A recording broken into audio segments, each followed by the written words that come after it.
É improvável que Donald Trump sofra o impeachment ao fim e ao cabo do processo. De toda maneira, é importante entender alguns acontecimentos desses dias nos Estados Unidos.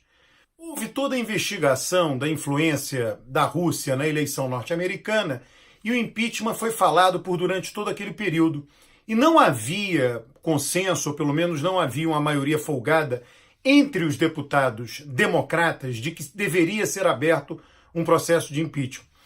É importante que você tenha em mente o seguinte: a Câmara dos Deputados nos Estados Unidos é dividida entre democratas e republicanos e também entre democratas mais radicais e aqueles moderados, os democratas de direita, digamos assim, republicanos mais radicais e os republicanos moderados, nesse caso, republicanos de esquerda. Como essa divisão ocorre? Aqueles distritos eleitorais nos quais democratas e republicanos são eleitos com larga vantagem de votos, tanto um quanto o outro são mais radicais. Eles podem falar o que eles quiserem que acabam sendo eleitos naqueles distritos. Porém, os distritos em que a margem é estreita, até 10%, um ganha com 10 pontos percentuais de vantagem, ou democrata ou republicano, esses distritos exigem que o deputado seja mais moderado. O democrata tem um pouco do discurso republicano e práticas, e o republicano tem um pouco do discurso democrata e práticas também.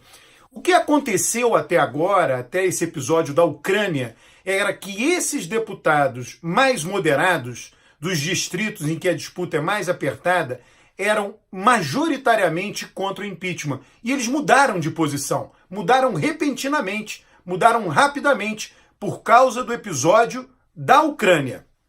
A opinião pública, uma parte importante da opinião pública até agora nos Estados Unidos, que desaprova o governo Trump, também desaprovava o impeachment baseado no caso da Rússia. O desafio hoje para os democratas é um desafio, uma batalha na opinião pública, uma batalha de conquista da opinião pública, é fazer com que mais gente apoie o impeachment, para empurrar primeiro os deputados a aprovarem o processo e, eventualmente, os senadores. E aí é que mora o perigo para os democratas. É muito difícil, praticamente impossível, que o impeachment seja aprovado no Senado. Nos Estados Unidos são eleitos 2 senadores por estado. 50 estados, 100 senadores. A maioria republicana é estreita, os republicanos têm 53 senadores.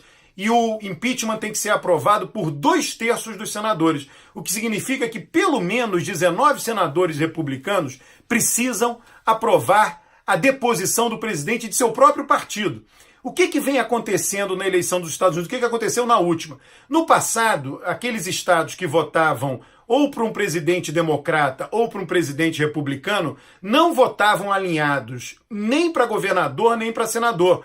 Ganhava o presidente democrata, mas eles elegiam um governador republicano ou um senador republicano. Ganhava um presidente republicano naquele estado e eles elegiam um governador democrata e um senador democrata. Isso mudou na última eleição. O voto ficou totalmente verticalizado, alinhado. Aonde ganhou Trump e Hillary, vem ganhando senadores e governadores de seus respectivos partidos. Isso cria um problemaço, né? Por que um senador republicano, de um estado que vota republicano para presidente e governador, vai votar pela deposição do presidente do seu partido? Por isso que é muito improvável. Isso tem que acontecer 19 vezes, 20 vezes ou mais. Então é muito improvável que o impeachment seja aprovado. A decisão, portanto, do Partido Democrata foi de fazer um impeachment, um processo que provavelmente só passará na Câmara para desgastar o presidente. Se isso será bom ou não, visando a eleição presidencial do ano que vem,